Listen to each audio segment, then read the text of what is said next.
las últimas informaciones llegadas desde Trípoli. Dice que los rebeldes libios se han hecho fuertes en la capital en una meteórica toma propiciada por la falta de resistencia de las tropas del coronel Gaddafi. Los rebeldes aseguran que controlan el 95% de la ciudad.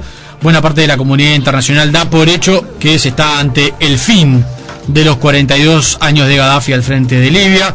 También los mercados internacionales han reaccionado. El petróleo cerró a la baja. El único líder internacional que hasta el momento se ha expresado críticamente respecto a esta operación de la OTAN y de los rebeldes es el presidente de Venezuela, Hugo Chávez, quien ha condenado el papel de la OTAN en los acontecimientos. En tanto, se habla, por ejemplo, la cadena Al Jazeera informa que el complejo militar Bab al-Azizia, el cuartel general de Muammar Gaddafi, está prácticamente rodeado y que adentro se encuentra por lo menos uno de los hijos del líder libio Mutassim. Se encuentra adentro. Hay otros que han sido detenidos en las últimas horas. ¿Cómo analizar los hechos de lo que está ocurriendo en Libia? Vamos a dialogar en los próximos minutos con la profesora Susana Mangana. Mangana es profesora de Estudios Árabes e Islámicos y responsable de la Cátedra de Islam y Mundo Árabe de la Universidad Católica del Uruguay. Susana, buen día, ¿cómo te va? Hola, buenos días, ¿qué tal? ¿Cómo estás? Muy bien. ¿Cómo estás viendo estos acontecimientos de las últimas horas? Bueno, en realidad era un final esperado, ¿no? Quizás no teníamos conocimiento de cómo iba a ser la caída del régimen de Gaddafi finalmente, si iba a ser muerto o asesinado. Incluso yo pensaba en algún momento durante estos últimos meses por algún allegado, incluso de algún agente de su propia seguridad, o si iba a terminar aceptando exiliarse en algún país africano, probablemente Sudáfrica, como se está especulando. Pero el caso es que era un final esperado y anunciado, porque esa intervención de la OTAN, que sin lugar a dudas se ha excedido la resolución 1973 del Consejo de Seguridad de Naciones Unidas, que habilitaba estas operaciones de la OTAN a nivel aéreo, ¿verdad?, para proteger a civiles libios, evidentemente se han extralimitado, se ha ido mucho más allá del espíritu y de la letra de esa resolución. Eso hay que dejarlo también tajantemente claro, ¿verdad? Sí.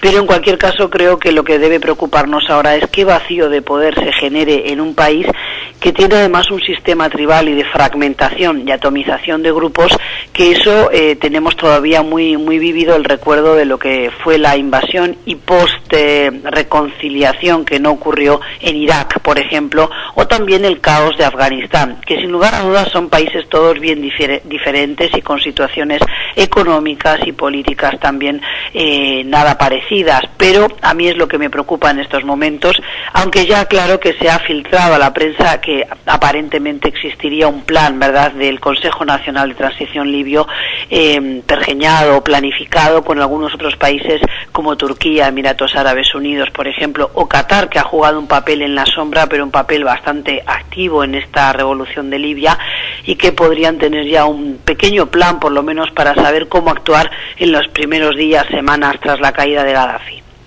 Claro, hay varios puntos para analizar. El primero es el papel de la OTAN, que como tú decías se está excediendo respecto a las autorizaciones que tenía, pero además está propiciando la toma del poder de grupos rebeldes. Exactamente. Que ya la descripción lo dice, grupos rebeldes, claro. Que no está claro si tiene detrás una estructura como para gobernar el país, ¿no? Exactamente, eso es un primer análisis, pero también me parece que en Latinoamérica, y sé que en Uruguay esto preocupa, porque no es la primera vez que lo he tratado incluso en seminarios y en clases que tenemos organizadas en los cursos de la cátedra, y el uruguayo está preocupado también y lo ve de esta manera. ¿Por qué se va a intervenir en Libia y no se hace nada con el caso de Siria?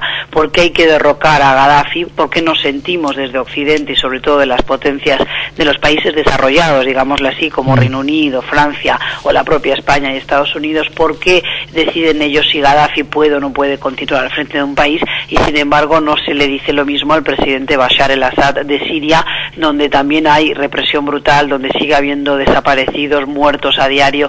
En fin, no es que digamos, bueno, hay que intervenir en todos los países, sino que me parece que ha habido una intervención interesada, eso sí, desde luego, en Libia, y no se acude con la celeridad que uno sospecharía. Entonces no se miden los países con la misma vara o con los mismos parámetros, y eso creo que es algo que también me gustaría dejar aclarado aquí con vosotros, porque sé que la audiencia de Uruguay así lo percibe mayoritariamente.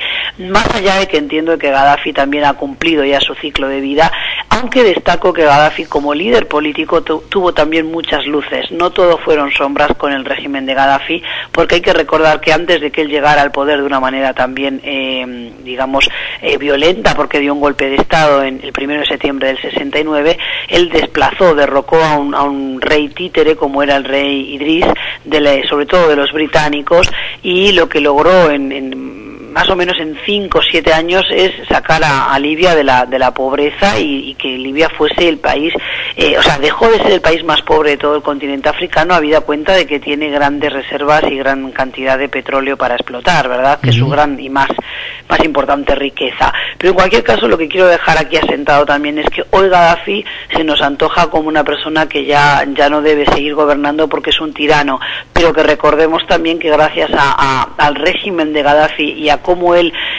planificó e ideó su política, Libia tenía uno de los niveles de vida más altos de todo el continente africano. La esperanza de vida de las mujeres, por ejemplo, es de 77 años y para los hombres de 72, que es un índice bastante interesante si tenemos en cuenta que estamos hablando del continente, como dije antes, africano, y el nivel de alfabetismo también llegaba más o menos en el entorno del 76-77%. Con lo cual, me parece que tenemos que ser un poquito más justos, pero también más equilibrados a la hora de analizar lo que han sido estas 4 décadas de gobierno de Gaddafi. Claro.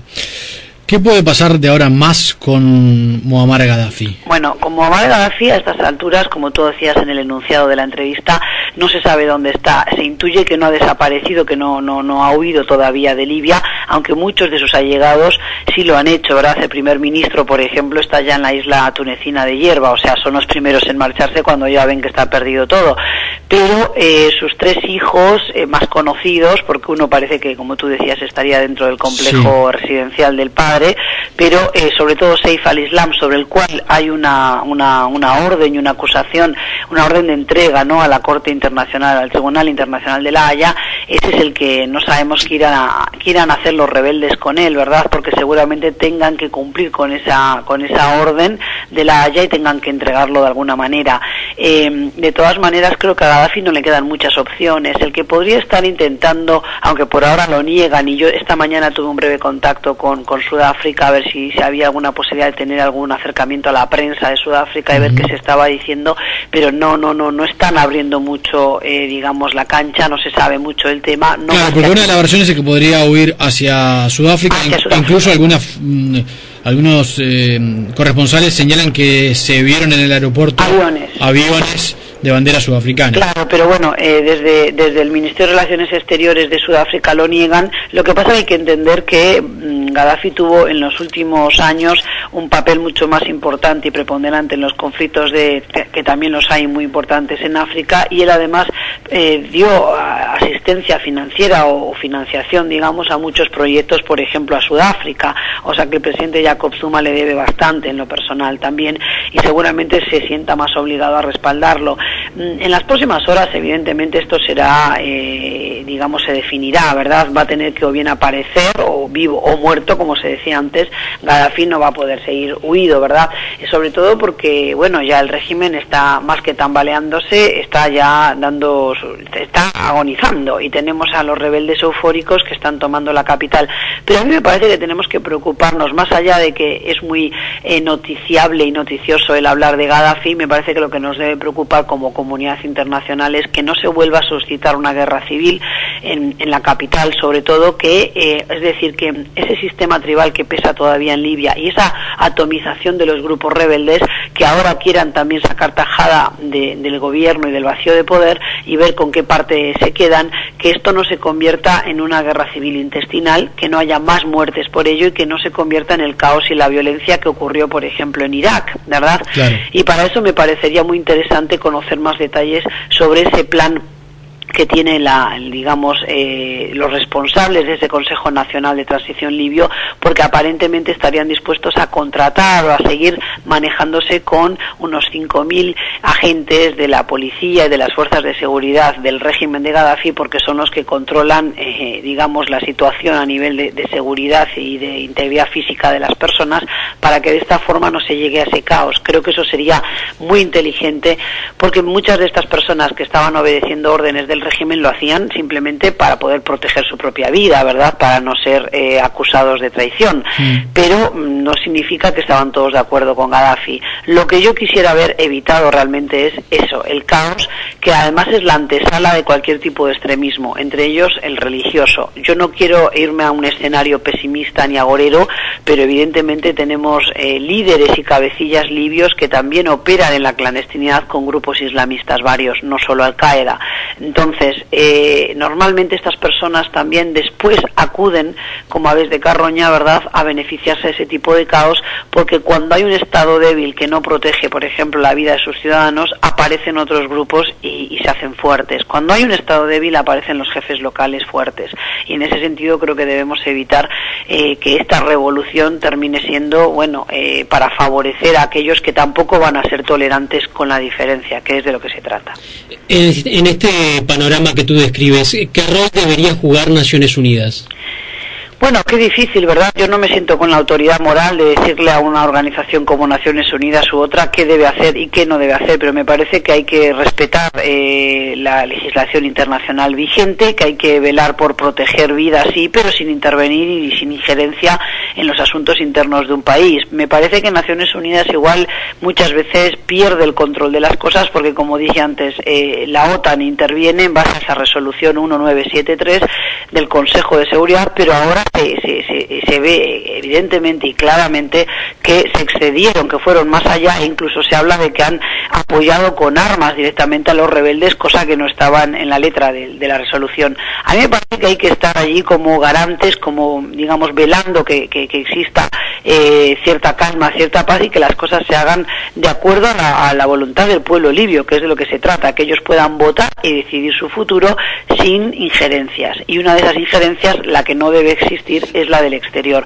Va a ser muy difícil, no podemos ser incautos ni inocentes, y sabemos que hay intereses muy fuertes, porque Libia tiene muchísimas reservas de petróleo, es la mayor reserva petrolífera del continente africano, mucho más que Nigeria o Argelia, pero fíjate que estamos hablando del entorno de 46.000 millones de barriles.